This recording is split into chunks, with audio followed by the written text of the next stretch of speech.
अस्सलाम वालेकुम। उम्मीद करती हूँ आप लोग खैरियत से होंगे। और आज जो मैं फ़र्स्ट रेसिपी शेयर कर रही हूँ उसका नाम है चाइनीज़ चिकन कटलेट्स। और चाइनीज़ चिकन कटलेट्स बनाने के लिए जो मैं वेजिटेबल्स यूज़ कर रही हूँ उसमें मैंने लिया है कैबेज, कैरेट और ग्रीन पेपर, जिसको हमने बिल्कुल बारीक चॉप कर लिया है। और एक पैन में मैंने लिया है 3 टेबलस्पून ऑयल। और कैबेज मैंने थोड़ा ज़्यादा डाला है, कैरेट और ग्रीन पेपर को मैंने थोड़ा सा कम डाला है। तो इसको अब हम थोड़ा सा सॉटे करेंगे। बोनलेस चिकन को मैंने सॉल्ट और ब्लैक पेपर के साथ बॉईल कर लिया है और उसको मैंने थोड़े बड़े बड़े पीसेस में ही रखा है। और अब मैंने इसमें चिकन डाल के इसको भी मिक्स किया है मैंने। अब इसमें हम बाकी चीज़ें डालेंगे। मैंने इसमें डाला है black pepper, salt, crush chilli, cumin powder, garlic powder, onion powder.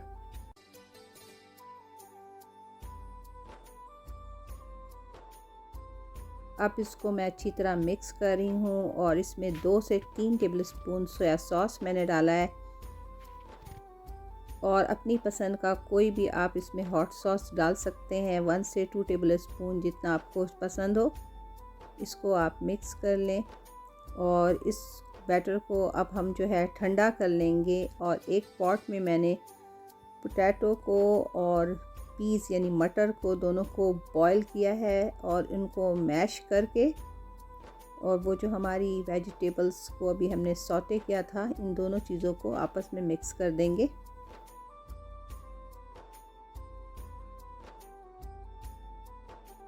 मैं इनको अच्छी तरह आपस में मिक्स कर रही हूँ। उसके बाद मैं इनको ओवल शेप के कटलेट्स बनाऊंगी। मैं थोड़े बड़े साइज़ के बना रही हूँ, आप अपने हिसाब से आपको जितना बड़ा साइज़ रखना हो वैसे रख लें। ब्रेड से मैंने खुद ही घर में उसका ब्रेड क्रम्ब बना लिया था। इसमें घर का ब्रेड क्रम्ब इसके साथ अच्छा लगता है। तो ये देखें कितने सारे हमारे कटलेट्स बन गए हैं। और मैंने 2 एग्स को बीट करके रख लिया है। सबसे पहले हम कटलेट्स को एग में डिप करेंगे और ब्रेड क्रम्ब में रोल करके हम इसको मीडियम हीट पे फ्राई कर लेंगे दोनों साइड।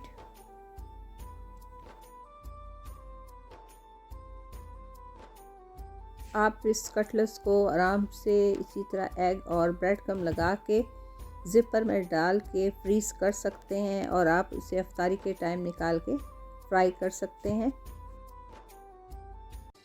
देखें कितने ज़बरदस्त से हमारे कटलेट्स रेडी हुए हैं। आप इसको अगर केचप के साथ सर्व करेंगे तो ये बहुत ही खाने में अच्छे लगेंगे और ये बहुत ही क्रंची से कटलेट्स बनते हैं। और सेकंड रेसिपी जो मैं शेयर कर रही हूँ उसका नाम है रेड चटनी, जो कि मोस्टली सर्व होता है समोसों के साथ, दही बड़े और चाट के ऊपर ये डाला जाता है। बहुत ही खट्टी मीठी सी ये चटनी होती है जो बहुत ही जल्दी से बन जाती है।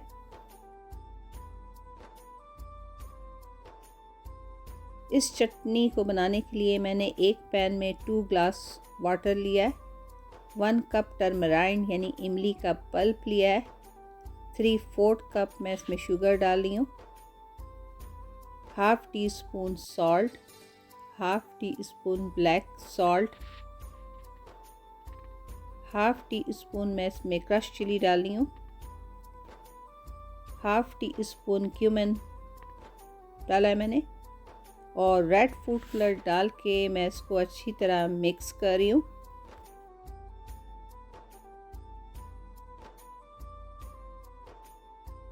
और इसको इतना पकाऊंगी कि इसमें बॉयल आ जाए।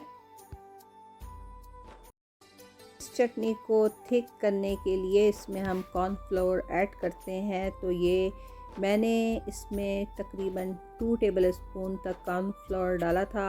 आप अपने हिसाब से आपको जितना गाढ़ा रखना हो उस हिसाब से इसमें ऐड कीजिएगा। देखें कितना अच्छा कलर आया और कितनी अच्छी हमारी चटनी रेडी हुई है। मैं इसको कंटेनर में डाल के जब ये ठंडा हो जाएगा तो इसको कवर करके फ्रिज में रख दूँगी। तो ये 3 से 4 वीक इसका टेस्ट बिल्कुल सेम रहेगा। और अब मैं लास्ट अपनी रेसिपी शेयर कर रही हूँ। उसका नाम है स्वीट पोटैटो चाट, यानी कि शकरकंदी चाट। इसके लिए मैंने लिया है स्वीट पोटैटो, उसको मैंने पील करके स्मॉल छोटे से क्यूब्स बना लिए हैं। अब मैं इसको मैरिनेट करूँगी। इसमें मैंने डाला है salt, red chilli powder, onion powder, garlic powder, olive oil, 2 से 3 टेबलस्पून फ्लावर हम इसमें डाल के मिक्स करेंगे और हम इसको 15 से 18 मिनट एयर फ्राई में कुक कर लेंगे। अगर आप इसको एयर फ्राई में नहीं बनाना चाहते हैं तो आप इसको ऑयल में भी फ्राई कर सकते हैं। इसके अलावा जो मैं चीज़ें ले रही हूँ उसमें मैंने लिया है 1 onion chop, green coriander, mint chop, 1 tomato को भी मैंने चॉप कर लिया है। उसके अलावा पोमेग्रेनेट यानी अनार मैंने लिया है। ये 1 कप दही है जिसमें मैंने हाफ कप पानी और हाफ टी स्पून सॉल्ट डाल के मिक्स कर लिया है। स्वीट पोटैटो जो है बहुत अच्छे से क्रिस्पी से रेडी हो गए हैं। जिस प्लेट में हमें सर्व करना है सबसे पहले हम स्वीट पोटैटो रखेंगे।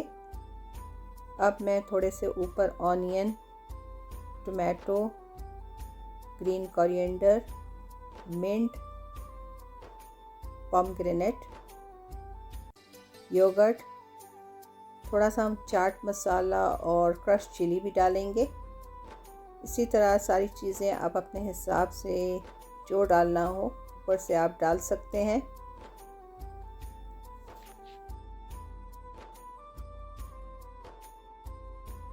और लास्ट में मैं फिर एक दफ़ा स्वीट पोटैटो और थोड़ी सी योगर्ट और चाट मसाला डाल दूंगी। और हमने जो अभी यमी सी रेड चटनी बनाई थी वो हम ऊपर से थोड़ा सा डालेंगे, तो उसका टेस्ट जो है बहुत ही दुबाला हो जाएगा। और ये देखिए हमारी ज़बरदस्त सी शकरकंदी चाट रेडी हो गई है। उम्मीद करती हूँ आज की तीनों रेसिपीज़ आप लोगों को पसंद आई होगी। आप लोग इसको ट्राई कीजिएगा और फिर इंशाल्लाह मिलते हैं किसी नई रेसिपी के साथ। तब तक मुझे इजाज़त दें। अल्लाह हाफिज़।